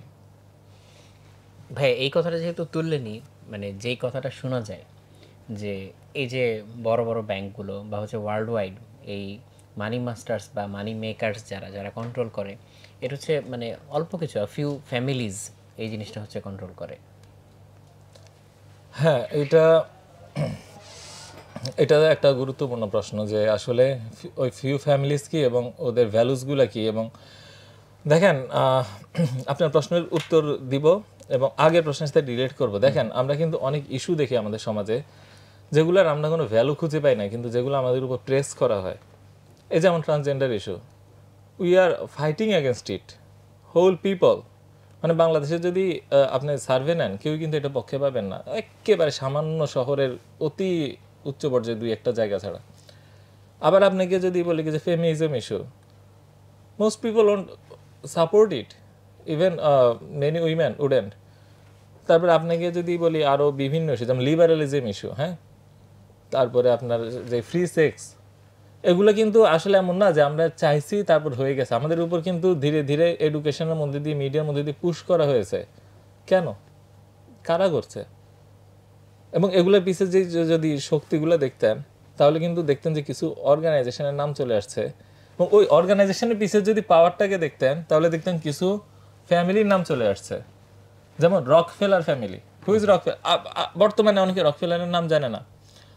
Rockefeller ছিল পৃথিবীর ইতিহাসের সবচেয়ে ধনী ব্যক্তির একজন, কিন্তু তার পরিবারের সদস্যদেরকে এখন আপনি খুঁজে পাবেন না কোনো মিডিয়াতে, কোনো প্রোগ্রামে। এবং পৃথিবীর সবচেয়ে ধনীদের যে লিস্ট দেওয়া হয়, সেখানে কিন্তু আপনি ওদের নামও খুঁজে পাবেন না। এবং আপনি যে পরিবারগুলোর নাম বলছেন, পৃথিবীর যে 400 যে লিস্ট দেওয়া হয়, সেখানে তাদের নাম পাবেন না। হ্যাঁ, আমরা তো সেরা ধনী হিসেবে নাম জানি ইলন মাস্কের নাম জানি, জেফ বেজোস কিংবা হচ্ছে ওয়ারেন বাফেট, ওনাদের কথা শুনি, বাট এই ফ্যামিলির কথা তো শুনি না। এবং কিন্তু আপনি যদি দেখেন যে ট্রান্সজেন্ডার ইস্যুতে যারা ফান্ডিং করছে, এর পিছিয়ে রকফেলার ফ্যামিলি ছিল অন্যতম, রকফেলার ফাউন্ডেশন। এবং এরা বেশিরভাগ বর্তমানে বিভিন্ন যে চ্যারিটি অর্গানাইজেশন আছে সেগুলো হোল্ড করে, এবং এই ধরনের বিভিন্ন রিসার্চ তারা কি ফান্ড করে। এবং এটা তো জাস্ট স্মল পার্ট, এটা হচ্ছে তাদের যে শো পার্ট, যে okay we are very kind and this person. কিন্তু রসচাইল্ড ফ্যামিলি যেটা মূলত জার্মানি থেকে তাদের আর কি উত্থান, তো পরবর্তীতে রসচাইল্ড 5 ছেলেকে ইউরোপের 5টা জায়গায় পাঠানো হয়, এবং 5টা বড় শহরে, এবং তারা সবাই কি সুদের ব্যবসা করে। এবং পরবর্তীতে যে তাদের ইনফ্লুয়েন্স, এটা মাকড়সার জালের মতন ছড়াতে থাকে। এবং প্রথম বিশ্বযুদ্ধের আগে দেখা গেল যে জার্মানিকে ঋণ দিচ্ছে জার্মান রসচাইল্ড, ফ্রান্সকে ঋণ দিচ্ছে ফ্রান্স রসচাইল্ড, ইংল্যান্ডকে ঋণ দিচ্ছে ইংল্যান্ড রসচাইল্ড। এরা যুদ্ধ করছে আর এরা অনেক হাই ইন্টারেস্ট রেটে ঋণ দিচ্ছে। এরপরে প্রথম বিশ্বযুদ্ধের পরে এরা কেমন যেন হঠাৎ করে পিকচারের সামনে থেকে সরে গেল। কিন্তু আমেরিকার ফেডারেল রিজার্ভের ইতিহাস যদি দেখেন, সেখানে দেখবেন যে এই John D Rockefeller, JP Morgan, Aldrich, এইরকম কিছু ফ্যামিলি মেম্বার্স একসাথে দেখা গেল যে মিটিং করেছে জ্যাকিল আইল্যান্ড, এবং ওখান থেকে ফেডারেল রিজার্ভ হয়েছে। এবং আপনি যদি আরও দেখেন, শিফ মানে রসচাইল্ড যাদের সাথে ছিল এই ফ্যামিলিগুলো, তো এবং এদের অস্তিত্বটা কেমন যেন দেখবেন যে হোয়াইট পেপার থেকে সরে গেছে। হোয়াইট পেপার বলতে কি, মানে আমরা যাদেরকে ধনী হিসেবে জানি তাদের থেকে সরে গেছে, কিন্তু এদের অস্তিত্ব আছে কি নাই সেটা মানে আমি না কাগজে কলমে এটা কখনোই প্রমাণ করতে পারবো না, তবে একটা জাস্ট তথ্য দিতে পারি, সেটা হচ্ছে আপনি যখন দেখবেন পৃথিবীর বড় বড় আর্টগুলো বিক্রি হচ্ছে, আগের দিনের জিনিসগুলো বিক্রি হচ্ছে, সেগুলা অনেক বেশি দামে বিক্রি হচ্ছে, যেই দামে আসলে আমরা বলা যায় যে যেই ধনী এরা কেউ কেনার মতন না। মানে এই পরিমাণ টাকা দিয়ে একটা ছবি কিনবে, একটা জুয়েলারি কিনবে, একটা অনেক আগের দিনের একটা কলম কিনবে, এই শখ না করে কিন্তু বর্তমানে যাদেরকে ধনী দেখেন তারা সবাই টাকাটা ইনভেস্ট করবে এমন। এবং দেখবেন যে যতগুলা নিলাম হয় সবগুলাতে কি যেই হয় কি যে কে কিনেছে এটা কখনোই প্রকাশ করা যায় হয় না, এবং বলা যায় কি টেলিফোনে একজন আনআইডেন্টিফাইড পার্সন সে কিনে ফেলেছে। এবং দেখা গেছে যে লিওনার্দো দা ভিঞ্চির একটা ছবি $500 মিলিয়ন বিক্রি হয়েছে। $500 মিলিয়ন একটা ছবি কিনবে এরকম লোক আমাদের জানার মতো পৃথিবীতে নাই। এই টাকা দিয়ে একটা গিগা ফ্যাক্টরি করা যায়, সে ওইটা করবে যে ব্যবসায়ী, সত্যিকার ব্যবসায়ী। এরা কারা আমি জানি না, আমি এটা কোনো উত্তরও দিব না। হতে পারে যে এই ফ্যামিলিগুলাই বর্তমানে বিভিন্ন ব্যাংকের পিছে এনাফ যেই পাওয়ার মানি হোল্ড করে আছে, এবং আমরা যে বিশ্বব্যাপী যে একটা লড়াই দেখি যে আমাদের যে হিউম্যান যে নেচার সেইটার এগেনস্টে কিছু ভ্যালু এসে একটা যেন আমাদের উপর মূল পাওয়ার সোর্স থেকে ছড়াচ্ছে। হতে পারে যে এরাই এগুলো ছড়াচ্ছে, এদের কি স্বার্থ? হ্যাঁ, মানে এই জেকিল আইল্যান্ডের যে মিটিংটার কথা বললেন, এইটার সাথে কি ওইটার কোনো রিলেশন আছে, যে পাউন্ড থেকে ডলারে চলে যাওয়া? আবার কিন্তু মানে ওটা কি একটু পরে আনবই না? একটু পরে প্রশ্নটা আবার করবেন, শেষ করি। ওকে। এদের কি স্বার্থ? এদের কি স্বার্থ? আপনি যখন এনাফ মানি এবং পাওয়ার পজেস করা শুরু করেন তখন আপনার সামনে কিন্তু আর কোনো মানুষ থাকে না। আপনি যখন প্রচুর পাওয়ার হোল্ড করতে থাকেন, আপনার কম্পিটিটর হয় কে? গড। এবং তখন আপনি গডের সাথে ফাইটটা শুরু করে দেন, এবং আপনার কম্পিটিটর থাকে যে গডের রুল যেটা সেটার এগেনস্টে সব নিজের ইচ্ছা মতন রুল ক্রিয়েট করবে, ওটাকে ডিফাই করা। এক্স্যাক্টলি। এবং সেইটাই আমরা দেখছি সমাজে, ইন্টারেস্টিং একটা পার্সপেক্টিভ এটা। এবং এটাই আমরা দেখছি সমাজে। ফেরাউনের পয়েন্ট কিন্তু এটাই ছিল যে I am your supreme god. আমার এগেনস্টে এসে মুসা আবার বলবে যে দাসকে মুক্ত করে দাও, এটা মানতে পারলো না। এবং বর্তমানে যারা তারাও কিন্তু আসলে ঈশ্বরের কিছুই পছন্দ করে না, এবং তারা হচ্ছে যে সেকুলারিজমের মধ্যে দিয়ে তাদের নিজস্ব ভ্যালু প্রমোট করে তাদের পাওয়ারটাকে আরো সিকিউর করে রাখছে, আলটিমেট ইগো আর কি। এবং এই পুরা চ্যানেলটা ফান্ড করতেছে এই সুদের সিস্টেম। এই সুদের সিস্টেমটা কেটে দেন, দেখবেন তারা ভেঙে পড়ছে। আজকে আজকে আমেরিকাকে আমরা ফলো করি কেন? কারণ they are so powerful, they have so much money, তাই না? আমেরিকা যদি একটা দুর্বল ভগ্ন রাষ্ট্র হতো আর এসে বাংলাদেশে বলতো যে হ্যাঁ ট্রান্সজেন্ডার নামে একটা জিনিস আছে, এটা করো, হ্যাঁ তার ফেমিনিজম নামে একটা কনসেপ্ট আছে, খুব ভালো, কেউ পাত্তা দিত না, কেউ পাত্তা দিত না। আজকে বাংলাদেশকে কি আফ্রিকার ঘানা এসে শিখায় যায় যে না আফ্রিকার ঘানাতে আমরা গোত্র প্রধান সমাজ খুব ভালো, বাংলাদেশ এটা করো করো, মানবো? কেউ মানবে? এই যে আমাদেরকে যা শিখানো হচ্ছে এটা মূল সোর্স হচ্ছে মানি। আমেরিকার মানি পাওয়ার শেষ, দেখেন আমেরিকার সব ভ্যালু। এখন আমরা কি হচ্ছে এই ভ্যালু কেন কিনলো এটার বিরুদ্ধে লাগো, এই ভ্যালু কেন করলো এটার বিরুদ্ধে লাগো, এটা গোড়ায় হাত দিচ্ছেন, গোড়ায় হাত কিন্তু গোড়ায় হাত দিলে আবার ওরাও কিন্তু কনসার্ট হয়ে যায়। আপনি যখন সাইডে ফাইটগুলো করেন আপনি কিন্তু অনেকটা নিরাপদেই থাকেন, বা আপনার উপর মোটামুটি একটা ওই ফাইটে থাকে, কিন্তু গোড়াতে কিন্তু কাউকে হাত দিতে দেয় না কেউ। যারাই পর্যন্ত ডলার সিস্টেমের এগেনস্টে বলছে এবং ডলার সিস্টেম থেকে বের হয়ে আসতে বলছে, সবগুলো দেশ স্যাংশন খেয়েছে। বর্তমান বিশ্বের দিকে তাকায় দেখেন কোন দেশগুলো স্যাংশন আছে এবং তারা কোন সিস্টেম আছে। ইরান, রাশিয়া, হ্যাঁ, এবং তার আগে ইরাকে সাদ্দাম হোসেন যখন ঘোষণা দিয়েছে সে ডলার সিস্টেম থেকে বের হতে চায়, তারপরেই ইরাকের উপর আক্রমণ হয়েছে এবং বলেছে গণবিধ্বংসী অস্ত্র আছে। পরে গণবিধ্বংসী অস্ত্র পায় নাই, কিন্তু বলেছে যুদ্ধের কারণ ঠিকই ছিল। কি কারণ? কারণ তো আসলে ওইটা এবারে ওই কোশ্চেন। তো একটু আগে ভাইয়া যে জিনিসটা বলছিলেন যে জেকিল আইল্যান্ডে একটা মিটিং হয়েছিল, তো ওই মিটিংয়ে হচ্ছে অনেকে অংশ নিয়েছিল, এবং এইটার সাথে কি ওইটার কোনো সম্পর্ক আছে? এই যে পাওয়ার ডাইনামিক্সের শিফট হওয়ার, যে ইন্টারন্যাশনাল কারেন্সি মেইন ছিল পাউন্ড, তারপর এখান থেকে হচ্ছে হঠাৎ করে ডলার হয়ে গেল, এটা কি কানেক্টেড, রিলেটেড? অবশ্যই কানেক্টেড। যে দুইটা বিশ্বযুদ্ধ হয়েছে এই দুইটা বিশ্বযুদ্ধের মধ্যে দিয়ে আসলে পাওয়ার শিফটিং হয়েছে কেমন, এবং সেকেন্ড ওয়ার্ল্ড ওয়ারের পরে আমেরিকা হয়ে গেল সারা বিশ্বের ফোকাস, সুপার পাওয়ার। এবং সুপার পাওয়ার হওয়ার পিছিয়ে তিনটা রিজন ছিল। একটা হচ্ছে ব্রেটন উডস চুক্তি। ব্রেটন উডস আমেরিকার মুদ্রাকে ফাইন্যান্সিয়াল সেন্টারে পরিণত করেছে। ব্রেটন উডস ছিল এমন একটা চুক্তি যে আমেরিকার ডলার হবে সারা বিশ্বের রিজার্ভ কারেন্সি এবং বাকি সকল কারেন্সি আমেরিকার ডলারের এগেনস্টে হবে। তখন থেকে দুইটা দেশ যখন বাণিজ্য করবে, লেনদেন করবে, যা কিছুই করবে ওই ডলার রিজার্ভের ভিত্তি সেটা ডলারের উপর হবে, ডলারের উপর ভিত্তি করে। তার আগে কিন্তু ছিল সেটা পাউন্ড। যখন ব্রিটেন থেকে আমেরিকাতে এই শিফটিংটা হলো, তখনই হচ্ছে কি পাওয়ার শিফটটা হয়ে গেছে। এর আগে কিন্তু পাউন্ড ভিত্তিক ছিল সব লেনদেন, এবং তখন ব্যাংক অফ ইংল্যান্ড ছিল একটা প্রাইভেট অর্গানাইজেশন। এদিকে ফেডারেল রিজার্ভকে প্রাইভেট অর্গানাইজেশন করা হলো, তারপরে পাওয়ার শিফটটা করার পর ব্যাংক অফ ইংল্যান্ডকে ন্যাশনালাইজ করে দেওয়া হলো, এবং ব্যাংক অফ ফ্রান্সকে ন্যাশনালাইজ করে দেওয়া হলো সেকেন্ড ওয়ার্ল্ড ওয়ারের পরে। এবং আমেরিকার মুদ্রা যখন সারা বিশ্বের মূল মুদ্রায় পরিণত হলো, তখন ফেডারেল রিজার্ভ এখন পর্যন্ত প্রাইভেটই আছে, এবং এইটার মধ্যে দিয়ে কি মূল পাওয়ারটা হোল্ড করা হয়।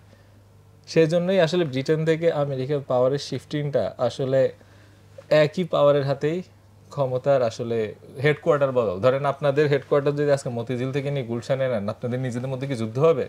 হবে না, কারণ মালিক তো একই। পাওয়ার তো আসলে আমরা যে দেশ হিসেবে দেখি, পাওয়ারকে আলাদা আলাদা করি, আসলে এটা পাওয়ার না। পাওয়ার হচ্ছে কি যে আপনার যে চ্যানেলগুলা, যে মিডিয়া, আপনার যে হচ্ছে কি যে কারেন্সি, আপনার যে টেকনোলজি যার হাতে আছে সেইখানে আপনার ক্ষমতা আছে কিনা, সেখানেই পাওয়ার। এইভাবে দেশ হিসেবে আলাদা আলাদা করার কোনো মানেই হয় না। যেমন একটু আগে আমি বলেছি যে জার্মানিকে ঋণ দিয়েছিল জার্মান রথসchild, ফ্রান্সকে দিয়েছিল ফ্রেঞ্চ রথschild, ব্রিটেনকে ব্রিটিশ রথschild। সো আলটিমেটলি এখন ওই ফ্যামিলির হাতে আছে কি বর্তমানে, অন্য কারো হাতে আছে না, কার হাতে আছে সেটা নিয়ে আমি মন্তব্য করছি। কারণ আমি এর অন্য যে মন্তব্যগুলো করেছি সেগুলোর একটা আমি ছকে আমি প্রমাণ করতে পারবো যে this works like this. But আপনি যদি সার্চ করেন জয়েল ফেডারেল রিজার্ভ তো বেসরকারি প্রতিষ্ঠান আছে, মালিকদের নাম বলো, আসবে না, কোনো রেজাল্ট আসবে না। তো এটা যে ব্যাপারে মন্তব্য করা আসলে বলা যায় ফাঁদে পা দেয় ভাই। তো আমি মনে করি যে এই যে পাওয়ার শিফটটা, এইটা ছিল কি সেকেন্ড ওয়ার্ল্ড ওয়ারের একটা বড় স্টেপ, এবং তারপরেই আর কি আমেরিকা ওয়ার্ল্ডের সেন্টার পর্যন্ত হয়। আর জেকিল আইল্যান্ডের ইভেন্টটা হয়েছিল আরও আগে, এটা ফার্স্ট ওয়ার্ল্ডের আগে। তো ওইটা ছিল কি যে আসলে আমেরিকার প্রথম যেই প্রাইভেট সেন্ট্রাল ব্যাংক ক্রিয়েটেড হয়, সেই সময় ইংল্যান্ডেও প্রাইভেট সেন্ট্রাল ব্যাংক ছিল, ফ্রান্সে ছিল, কিন্তু আমেরিকা ছিল না। এবং একটা রিয়েলি একটা মানে কি বলবো, মানে একটা ফ্যাব্রিকেটেড তো না, রিয়েলি একটা মানে খুব ওয়েল ক্রাফটেড প্লটের মধ্যে দিয়ে কি আমেরিকাতে এই সেন্ট্রাল ব্যাংকটা প্রতিষ্ঠিত হয়। তাহলে জেকিল আইল্যান্ডের যে মিটিংটা হলো তার ফলশ্রুতিতে হচ্ছে এই পাওয়ার শিফটটা হয়ে গেল, কিন্তু এখানে হচ্ছে কোনো মানে যুদ্ধ হইলো না বা এত বড় মেজর পাওয়ার শিফট হইলো, কোনো রক্তপাত হইলো না, বিকজ ওই রসুনের গোড়া একই জায়গায়। পাওয়ার শিফটিংটা জেকিল আইল্যান্ডে দিয়ে হয় নাই, আসলে তার আগেই হয়েছে। বলা যায় যে সেকেন্ড ওয়ার্ল্ড ওয়ারের পরে আমরা দেখছি যে পাউন্ড থেকে কারেন্সি শিফট হয়েছে ডলারে, কিন্তু জেকিল আইল্যান্ডের ইভেন্টটা তার আরও অনেক আগে। এবং আমি এটাও বললাম যে জেকিল আইল্যান্ডের সময় ইংল্যান্ডের ব্যাংক অফ ইংল্যান্ড ছিল প্রাইভেট ব্যাংক, ব্যাংক অফ ফ্রান্সও ছিল প্রাইভেট ব্যাংক, এবং ওই সময় কি ফেডারেল রিজার্ভ তৈরি করা হয়েছে। তার আগে কিন্তু আমেরিকায় এই প্রাইভেটলি ওন্ড সেন্ট্রাল ব্যাংক ছিল না। আমেরিকায় প্রাইভেটলি ওন্ড সেন্ট্রাল ব্যাংক যতবার তৈরি হওয়ার চেষ্টা হয়েছে সবগুলোকে কি নস্যাৎ করা হয়েছে। এবং এটার পিছে সবচেয়ে বড় ভূমিকা যিনি পালন করছে তার মধ্যে একজন হচ্ছে কি যে থমাস জেফারসন। এবং আমেরিকাতে প্রথমে কি দেখা গেল নর্থ ব্যাংক অফ আমেরিকা, তারপরে first national bank of America, তারপর হচ্ছে কি যে second national bank of America যখন হয়েছে, এটা ঠিক ইংল্যান্ড আর ফ্রান্সের মতন প্রাইভেটলি ওন্ড সেন্ট্রাল ব্যাংক তৈরি হয়েছে, যে একটা প্রাইভেট অর্গানাইজেশন থাকবে, তারা মানি প্রিন্ট করতে পারবে। ইংল্যান্ডে অলরেডি এই সিস্টেম, ফ্রান্সে অলরেডি এই সিস্টেম, তারা হচ্ছে কি যে ওয়ার্ল্ড ইকোনমির সেন্টারে। এদিকে আমেরিকা একটা নতুন শক্তি গড়ে উঠছে, সে এই কাজটা করবে না, এটা তো আসলে ওরা মেনে নিচ্ছে না, because it will create a bad example for the whole world, তাই তো? এখন যেটা করলো যে আমেরিকাতে এটা বারবার চেষ্টা করা হচ্ছে, কিন্তু দেখা গেলো যে আমেরিকার জনগণ বা আমেরিকার সরকার কিন্তু এটার অ্যাগেনস্টে কাজ করছে। এবং তখন দেখা গেলো যে পত্রিকার উপর যে কন্ট্রোল সেটা ওইভাবে ছিল না। এবং থমাস জেফারসনকে আমেরিকার পত্রিকাগুলো কিন্তু ওই সময় সমর্থন দিছে, কারণ ওই সময় কিন্তু প্রেস ফ্রিডম আরও বেশি ছিল। এমনকি থমাস জেফারসনের একটা বিখ্যাত উক্তি আছে যে এই ব্যাংক ইনস্টিটিউশনগুলা বিদেশি সেনাবাহিনীর চেয়ে আরও বেশি ভয়ঙ্কর আমার জাতির জন্য। ওরে বাবা! শুধু তাই না, এবং বলছে কি যে আর এদেরকে যদি তুমি মানি ক্রিয়েট করার পাওয়ারটা দাও, তাহলে ইনফ্লেশন এবং ডিফ্লেশনের সাইকেলের মধ্যে দিয়ে তারা আসলে সবকিছু নিয়ে নিবে। হ্যাঁ, কিন্তু এই উক্তিগুলো কিন্তু আমাদের কাছে আসে না। থমাস জেফারসনের উক্তি যে বিদেশি সেনাবাহিনীর চেয়েও আমাদের এই সুদের রাজারা আরো ভয়ঙ্কর। এবং তিনি তার সারাটা জীবন ফাইট করে গেছেন, এবং শেষ পর্যন্ত এই আমেরিকার যেই সেন্ট্রাল ব্যাংক যেটা, ওইটাকে তিনি ধ্বংস করে গেছেন এবং ওনাকে অ্যাসাসিন করার জন্য গুলি করা হয়েছিল, 2বার গুলি করছে, 2টাই মিস করছে বুলেট, এবং তো ওনাকে মারতে পারেনি। এর পরবর্তীতে কিন্তু তখনও কিছু গ্যাপ ছিল। তখন কিন্তু জেফারসন যখন মারা গেলেন তখন কিন্তু তিনি মানি প্রিন্টিংটা নিজ হাতে নেন নাই, কিন্তু আব্রাহাম লিঙ্কন এসে নিজ হাতে মানি প্রিন্টিং করা শুরু করে দিছে, এবং ওই মানিটার নাম ছিল গ্রিন ব্যাগ, সেজন্য এখনো ইউএস ডলারকে মানুষ গ্রিন ব্যাগ বলে, এবং আব্রাহাম লিঙ্কনকে ঠিক এই কারণেই হত্যা করা হয়েছে। এবং আব্রাহাম লিঙ্কনকে হত্যা করার পরেই আপনার এই যে গভর্নমেন্ট মানি যেটা সেটা বন্ধ করে দিছে, এবং আবার কি মানি যে প্রিন্টিংটা সেটা আবার ব্যাঙ্কগুলোর হাতে যায়, এবং কিন্তু তখনও সেন্ট্রাল ব্যাংক তৈরি হয় নাই, এবং সেন্ট্রাল ব্যাংক তৈরি হয় 1913 সালে, এবং তার আগে জেকিল আইল্যান্ডে যে মিটিং হয় সেইটা, এবং তারপরেও কিন্তু আসলে সিনেটরদের সবাই রাজি ছিল না, সেই জন্য এটা ঠিক ক্রিসমাসের আগে খুব সম্ভবত 22শে ডিসেম্বর হুট করে একটা মিটিং ডাকে এবং এই ফেডারেল রিজার্ভ তৈরি করে ফেলে। ওই মিটিংয়ের মানে সিনেটরদের যে সভা, পার্লামেন্টের মিটিং যেটা বাংলা যেটা বলা অধিবেশন ডাকে, এবং ওইটার মধ্যে দিয়ে কি এটা চুক্তিটা করা। এবং ওই সময় দেখা গেল যে অনেকেই ক্রিসমাসের বন্ধে বাড়ি চলে গেছিলো এবং হুট করেই মিটিংটা ডাকে। তো এই এমন না যে পৃথিবীর কেউ খুব রাজি হবে যে কিছু ব্যক্তির হাতে নিজের টাকার ক্ষমতা তুলে দিতে, এবং আমেরিকা জনগণ এখন এগুলো জানে না। এবং আমি বাংলাদেশে এসে বলছি যে এমন না যে আমি আমেরিকা স্পেশালিস্ট, অন্যান্য দেশে তো এই সিস্টেম আছে, চলছে, এবং যেহেতু বর্তমানে ডলার কেন্দ্রিক ব্যবস্থা হয়ে গেছে সেহেতু আমাদের আর ব্যাংক অফ ইংল্যান্ড বা ফ্রান্স ওইভাবে এখন প্রয়োজন হচ্ছে না, সেহেতু ওগুলোকে ন্যাশনালাইজ করে দিছে। আচ্ছা, ওগুলো প্রাইভেট থেকে ন্যাশনালাইজড হয়ে গেছে? হ্যাঁ, এখন ন্যাশনাল ব্যাংক, এখন ন্যাশনাল ব্যাংক। আর বাংলাদেশের ব্যাংক স্বায়ত্তশাসিত, আবার ব্যাংক অফ জাপান যেটা সেটাও প্রাইভেট, কিছু গভর্নমেন্টের কিছু শেয়ার আছে। আর বেলজিয়ামের ব্যাংক যেটা ভুল না বললে সেটাও প্রাইভেট, এরকম আরও কিছু আছে। তো দেখা গেল যে বেশ কিছু ব্যাংক আছে প্রাইভেট। তো এখন আসলে ডলার কেন্দ্রিকই তো সব, এবং ডলার কেন্দ্রিকই সব স্যাংশন, ওইটাই মূল পাওয়ার। তো সেইটা কিন্তু আসলে মূল জায়গাতে আসলে হাত আছে, এবং এই সিস্টেমে যারা এগেনস্টে কাজ করছে তাদেরকে তো একটু আগে বললাম যে ইরাক থেকে শুরু করে নর্থ কোরিয়া সবাইকে কি আসলে মোটামুটি একই পরিণতির শিকার হতে যে ভেনেজুয়েলার যেমন বর্তমান অবস্থা, পৃথিবীর সবচেয়ে তেল সমৃদ্ধ দেশ হওয়া সত্ত্বেও সবচেয়ে দরিদ্রতম দেশ। এক কথায় সুদ আসলে শুধুমাত্র এমন না যে আপনার থেকে আমি 2 টাকা বেশি নিলাম, এটা আসলে আমাদের পুরা একটা কালচার গড়ে ওঠে। হোল যে ক্যাপিটালিস্টিক কালচারটা দেখেন, যেখানে টাকাই আমাদের জীবনের লক্ষ্য হয়ে যায়, টাকাই আমাদের জীবনের কেন্দ্র হয়ে যায়। এটা কাগজ দিয়ে করেন কি সোনা দিয়ে করেন কি হুনস ডিজিটাল কারেন্সি দিয়ে করেন কি আপনার ক্রিপ্টো দিয়ে করেন, যদিও ক্রিপ্টো দিয়ে এখন হচ্ছে না সুদের লেনদেন যেহেতু এটা ভোলাটিলিটি বেশি, কিন্তু ওভারঅল একই এফেক্ট ফেলবে যে সমাজের কিছু লোককে আপনার পাওয়ারের সেন্টারে নিয়ে আসবে, বাকি সবাইকে টাকার দাস বানাবে, এবং এই আমরা আসলে একটা বিশাল এক্সপ্লয়টেশনের মধ্যে বসবাস করব। এবং এই সিস্টেমটাকে টিকায় রাখার জন্য সবচেয়ে ভালো উপায় হচ্ছে আপনাকে অন্ধ করে রাখা, যে এইরকম যে কিছু আছে সেটাকে ভুলাই দেওয়া, এবং বলা যে তুমি ওয়ার্ক করো, gain money and become successful, which is a lie. হয় ইউ কন্ট্রোল, যখন আপনার হাতে টাকার নিয়ন্ত্রণ, আপনার হাতেই সব, তখন আমি টাকার জন্য যতই ছুটবো, দিন শেষে আপনাকেই আসলে একটু একটু করে আমার শ্রম ধনী করে দিবে। কিন্তু ভাইয়া, মানে এটা ধরেন আমার সরল মনের প্রশ্নই বলতে পারেন, মানে কেউ অন্যভাবে নেবেন না। যদি এরকমটাই হয় যে ইকোনমিস্টরা যারা বুঝলাম যে তারা হচ্ছে এটার সাথে ওতপ্রোতভাবে জড়িত, বা এই সিস্টেমটা এইভাবে চলে আসছে, ওরা হচ্ছে সুদটাকে খুব নর্মালাইজ করে হচ্ছে দেখে, বা বইপত্রগুলোতে এইভাবে করা হয়, কিন্তু ইসলামে তো এটা হচ্ছে খুব কড়াভাবে নিষিদ্ধ। তাহলে হচ্ছে এইটার বিরুদ্ধে হচ্ছে ধরেন এই যে ইসলামিক প্রতিষ্ঠান যেগুলা, তাদেরকে তাহলে ওইভাবে হচ্ছে মানে কথা বলতে শোনা যায় না কেন, বা ভয়েস রেজ করতে শোনা যায় না কেন? এখন ব্যাপার হচ্ছে আমাদের যেই সমাজ, সেখানে মসজিদে আমরা কি করি, দান ভিত্তিক, তাই তো? এবং মসজিদের চিন্তাটাও দেখেন, আসলে সমাজ যেদিকে যায় এমন না যে আপনি একা সেখান থেকে উল্টা দিকে যেতে পারেন। মানে প্রতিষ্ঠান বলতে ভাই শুধু যে আমাদের ভৌগোলিক বাউন্ডারির মধ্যে বুঝাচ্ছি তাও না। ধরেন অনেক কান্ট্রি আছে না যে যারা বলে যে তারা ইসলামিক কান্ট্রি, এরকম তো ওই রকম পাওয়ারফুল ভয়েস আসলে রেজ হয় না কেন তাহলে? ওইটাই তো বলছি যে বিশ্ব যেদিকে যাচ্ছে, সমাজ যেদিকে যাচ্ছে, আসলে ধর্মকে যাচ্ছে আলাদা করে দেখার কিছু নাই। আমি যখন মসজিদকে দেখবো, এখন ক্যাপিটালিজমের যে প্রভাব আপনি সমাজে দেখেন, মসজিদে একই প্রভাব দেখবেন। যেমন মসজিদে আমরা কি দেখি, মসজিদের দানের করার জন্য প্রচুর উৎসাহিত দেওয়া হয়, কোথায়? মসজিদে বা মাদ্রাসায়, তাই তো? এবং ওই টাকাটা দিয়ে মসজিদে কি করা হয়, আমরা দেখি যে এসি কিনছে, টাইলস কিনছে, ঝাড়বাতি কিনছে। অথচ কোরআন যদি পড়েন, কোরআনে কাদেরকে দান করতে বলেছে, কোরআনের অর্থ যদি পড়েন, কোরআনে কয়েক পৃষ্ঠা পর পরই বারবার খালি দান দান দান দান দান দান। কাদেরকে? আল্লাহ কি বলছে যে আমার ঘরে যে দান করো, আমার ঘরটাকে সুসজ্জিত করো, মিনার উঁচু করো, এইটাই হচ্ছে কি যে আমাকে খুশি করবে? না, আল্লাহ বলছে যে তুমি দান করবা, যে ধুলিমলিন মিসকিনকে তুলে আনবা, একটা দাসকে দাসত্ব থেকে মুক্ত করে দিবা। কেমন? একজন এতিমকে তুমি সাহায্য করবা, একজন অসহায়কে তুমি একজন ক্ষুধার্তকে খাওয়াবা। এবং এত বেশি উৎসাহিত দেওয়া হচ্ছে এই ব্যাপারে যে কাফেরদের ব্যাপারে বলা হচ্ছে ওরা বলে আল্লাহ চাইলে তো নিজেই খাওয়াইতে পারতেন, আমি কেন খাওয়াবো? মানে চিন্তা করছেন, এই চিন্তাটা কাফেরদের চিন্তা, মুসলিমের চিন্তাই না। যে অথচ আমরা আমাদের চিন্তাটা কি? আমরা কিন্তু এইভাবে চিন্তা করি অনেক সময় যে না আল্লাহ তো খাওয়াইতে পারতেন, দুনিয়া সব গরিবকে আমি খাওয়াবো নাকি?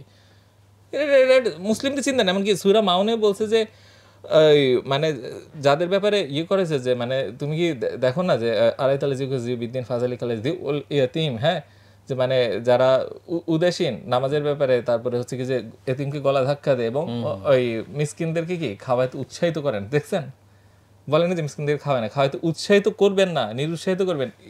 ইটসেলফ মানে কি ওই পর্যায়ের একটা গুণা যে আপনি এতিমকে ধাক্কা দিচ্ছেন, আপনি এই নামাজের ব্যাপারে উদাসীন, তাই না? যারা কি দিনকে অস্বীকার করে, হ্যাঁ, এদের ব্যাপারে মানে দিন মানে হাসরের দিন, ভাই যারা কোন পর্যায়ের আর কি আসলে আমরা উৎসাহিত করা হয়েছে একটা ধর্মে যেখানে বলতেছেন আমার পুরোহিতকে খাওয়াও, আমার মন্দিরে টাকা দাও, বরং বলতেছে আমার গরিবদেরকে খাওয়াও। সেখানে এসে আমাদের দানের কেন্দ্র হয়ে গেল মসজিদের উন্নয়ন। এই উন্নয়ন কি মুসল্লির অন্তরের উন্নয়ন? এই উন্নয়ন কি ইসলামের উন্নয়ন নাকি ইনফ্রাস্ট্রাকচারের উন্নয়ন?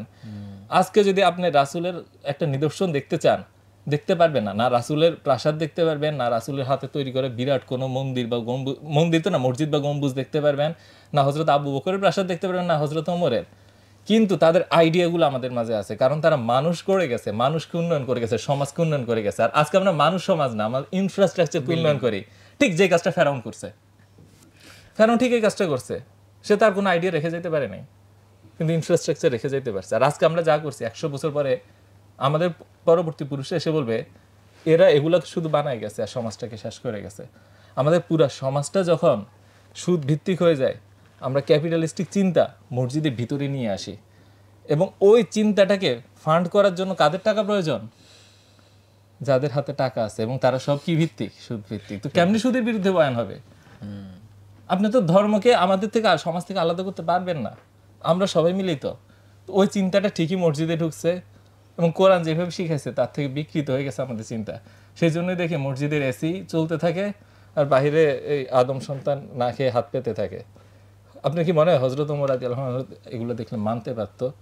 যেখানে উনি যখন দেখছে যে একজন মানুষ না খেয়ে আছে, নিজ কাঁধে বোঝা নিচ্ছে এই জন্য যে দায়িত্বটা আমার, এই দায়িত্ব আমার, এই দায় আমার যে একটা মানুষ না খেয়ে আছে, আর সেখানে মসজিদ দানের টাকা দিয়ে এসি ঝাড়বাতি কিনতেছে, ইমামের বেতন দিচ্ছে 12,000 5,000, এটা দিন মজুরের বেতন হতে চেয়ে বেশি।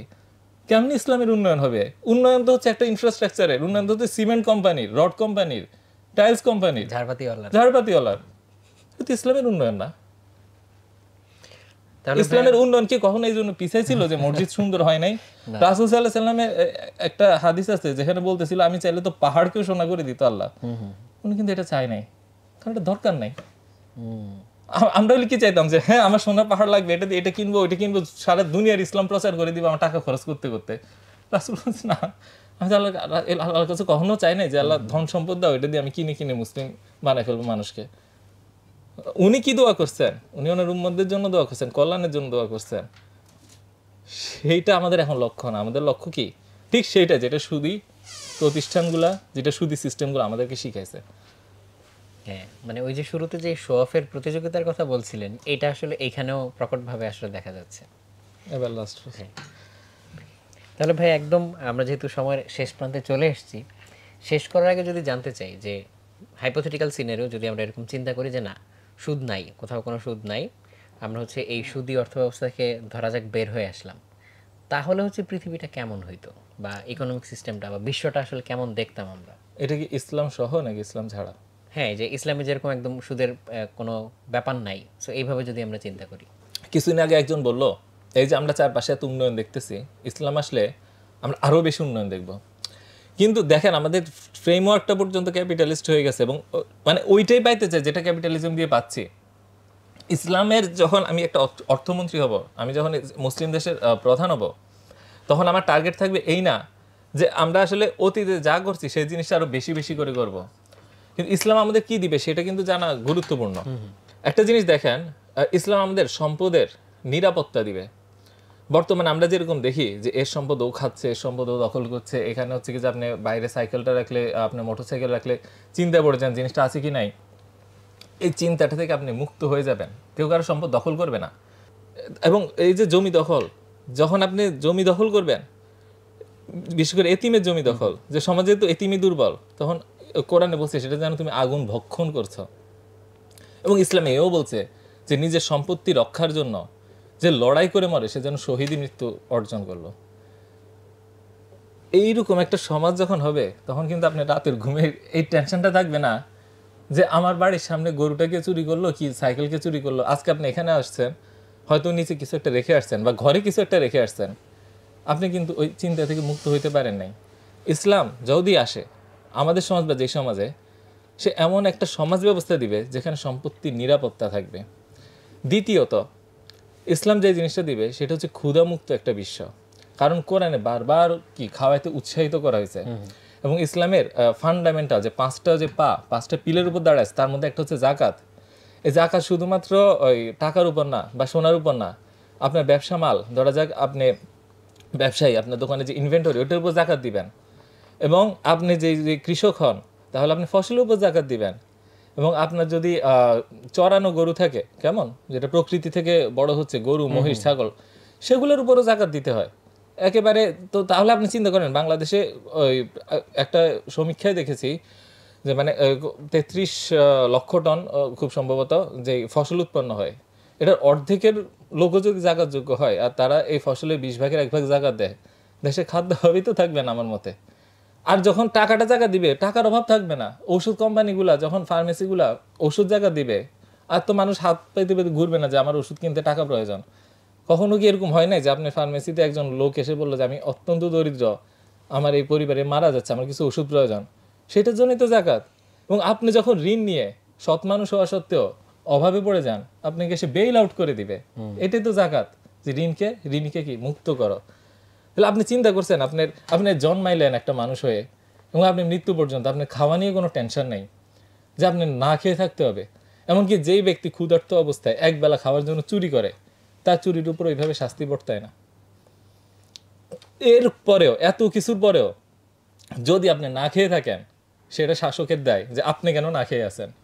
হযরত ওমর যখন দেখলো যে একটা মহিলা না খেয়ে আছে, হযরত ওমর কিন্তু এই কথা বলেনি আমি সুদমুক্ত দুনিয়া দিলাম, আমি জাকাত দেওয়া নিশ্চিত করলাম, আমি হচ্ছে কি যে তোমার দান সদকা করছি, এত কিছু করছি, তারপরে তুমি না খেয়ে আছো, এটা তোমার দোষ। বরং বলছে এটা আমার দোষ। সেই জন্যই নিজের কাঁধে বোঝা নিছে এবং বলছে যে আমি বোঝা নিয়ে যাব। তো ভৃত্য ছিল, উনি আমিরুল মুমিনিন ছিল, ভৃত্য থাকবেই। তো ভৃত্য বলে আপনি কেন নিচ্ছেন? বল আখিরাতে কি তুমি আমার বোঝা নিবা? মানে উনি এটাকে ওনার অপরাধ হিসেবে চিন্তা করছে যে অপরাধ মুক্তির জন্য নিজে বোঝা নিবে, যে এই কষ্ট করে যেন আমি আল্লাহর কাছ থেকে এটা মুক্ত। এইরকম একটা বিশ্বে কি আপনি থাকতে চান না? এটাই তো উন্নয়ন। এই উন্নয়ন কিন্তু আসলে আমাদের ফ্রেমওয়ার্কে নাই। আমাদের ফ্রেমওয়ার্কে আছে কি উন্নয়ন মানে চড়া রাস্তা। রাস্তা চড়া হয়ে কী লাভ যদি আপনার সন্তানের এতিম করে রাখার সময় আপনি মৃত্যু সজ্জায় এই চিন্তিত থাকেন, সেহেতু সম্পত্তি রাখতেই পারবে না। এই উন্নয়নের কী লাভ যদি আপনি জীবনে শান্তিটাই না পান? আপনি চিন্তা করেন, জন্ম থেকে মৃত্যু পর্যন্ত আপনি খাওয়া নিয়ে কোনো চিন্তা নেই, আপনার জন্য পোশাক ব্যবসায়ীরা পোশাক দিবে জাকাত, ওষুধ ব্যবসায়ীরা ওষুধ দিবে জাকাত, এবং আত্মীয়র হক রক্ষা, এটা কিন্তু ক্যাপিটালিজমের কোনো বয়ান না। আত্মীয়র হক রাখতে চাইলে রাখবেন, না রাখতে চাইলে নাই। প্রতিবেশী আপনি কোনো ইম্পর্টেন্ট ফ্যাক্টর না, আপনি ইম্পর্টেন্ট ফ্যাক্টরকে বস, তাকে খুশি করবেন, দ্যাটস এনাফ ফর ইউ। কিন্তু আল্লাহ আমাদেরকে জিজ্ঞাসা করবে যে আমি না খেয়েছিলাম, তুমি খাওয়া নেই কেন? সেটা হচ্ছে প্রতিবেশী। আর আত্মীয়র সাথে সম্পর্ক রাখবেন না মানে তো আপনি তো জান্নাতে যেতে পারবেন না। তাহলে ইসলাম কিন্তু শুধু বলে নাই যে টাকার জন্য আত্মীয় সম্পর্ক, প্রতিবেশীর অধিকার সব বিক্রি করে দাও। আসলে আমাদের যে মনের সুখটা সেটা একমাত্র টাকা থেকে আসে এবং একমাত্র ভোগ থেকে আসে, ব্যাপারটা এরকম না। আর অনেকগুলো ফ্যাক্টর আছে যে সবগুলো একত্রে কাজ করে। এবং একটা ইসলাম নিয়ে দুইটা বললাম, যে প্রথমত হচ্ছে যে সে সম্পত্তির অধিকার দিবে, তারপরে দিলাম যে ক্ষুধামুক্ত দিবে, তারপরে যেটা বলবো সেটা হচ্ছে যে বৈষম্যহীন একটা দুনিয়া দিবে, যেখানে ধনিয়া দরিদ্রের মধ্যে পার্থক্য থাকবে না। জাকাত হচ্ছে কি গরিবের হক নাকি, এখানে কখনো বলে না যে ধনীর দয়া।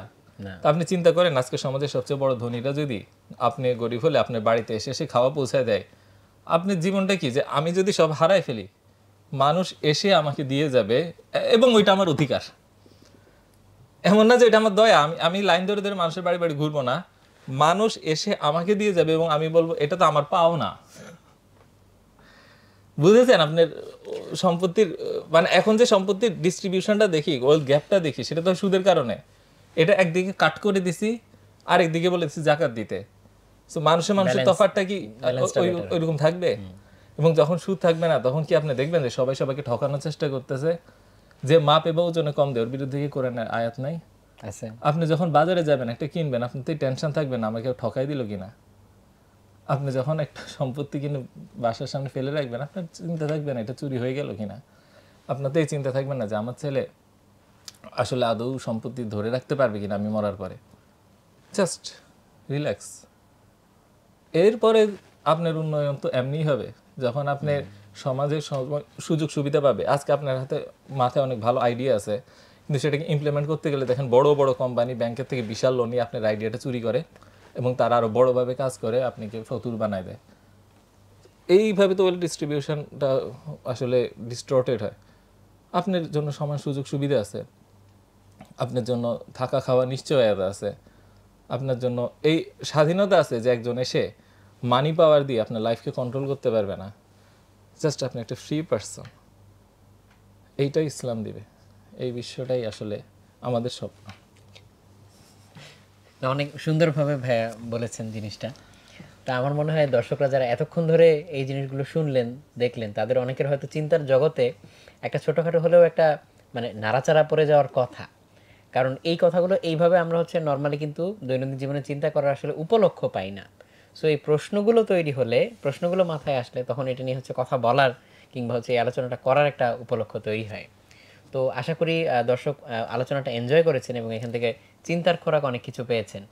তো আমি দর্শকদের জন্য বলবো যে আসলে এই আলোচনাটা আপনার যদি শুধুমাত্র কিছু আনন্দের সময় এবং একটা দুইটা লাইক কমেন্টের মধ্যে সীমাবদ্ধ থাকে, তাহলে আপনার জীবনটা কিন্তু এই যে হোল পিকচারটা দেখলেন এই ছকের মধ্যে সীমাবদ্ধ থাকবে। রাইট। আসলে আপনি চাইলে ছকের মধ্যে থেকে এটার কাছে পরাজয় স্বীকার করতে পারেন এবং বলতে পারেন যে আচ্ছা আমার যেহেতু কিছু করার না এটাকে মেনে নিলাম, তার মানে আপনি বাকি জীবনের জন্য পরাজিত এবং আপনার পরে সবাই পরাজিত। আর আপনি বলেন যে ওকে আমি এটার মধ্যে আছি, তার মানে এই না যে আমি নত স্বীকার করেছি, হ্যাঁ আমি ঘাড় নামাবো না, আমি প্রতিবাদ করে যাব, আমি আমার জায়গা থেকে কাজ করে যাব। আজকে না হোক কালকে না হোক 100 বছর পরে হলে পরিবর্তন আসবে। তো আপনি কোন গ্রুপে থাকবেন সেটা আপনার সিদ্ধান্ত। এক্স্যাক্টলি। আমার মনে হয় আজকে মানে অনেক পাওয়ারফুল একটা আলোচনা হলো। আমার নিজের জন্যও আসলে হচ্ছে বিষয়গুলো খুবই ইন্টারেস্টিং ছিল, কতগুলো নতুন পার্সপেক্টিভ আসলো। সো এই ইন্টারেস্টটা ধরে রাখতে চাইলে বা যদি ভাইয়ের কাজগুলো সম্পর্কে আর একটু বিস্তারিত আপনারা জানতে চান, বইগুলো যদি হচ্ছে কালেক্ট করতে চান, আমরা কিন্তু অলরেডি ডেসক্রিপশন বক্সে এবং হচ্ছে কমেন্টে আমরা বইয়ের লিঙ্কগুলো দিয়ে দিয়েছি। চাইলে বইগুলো এক নজর দেখে নিতে পারেন এবং দেখে বইগুলো কালেক্ট করতে পারেন।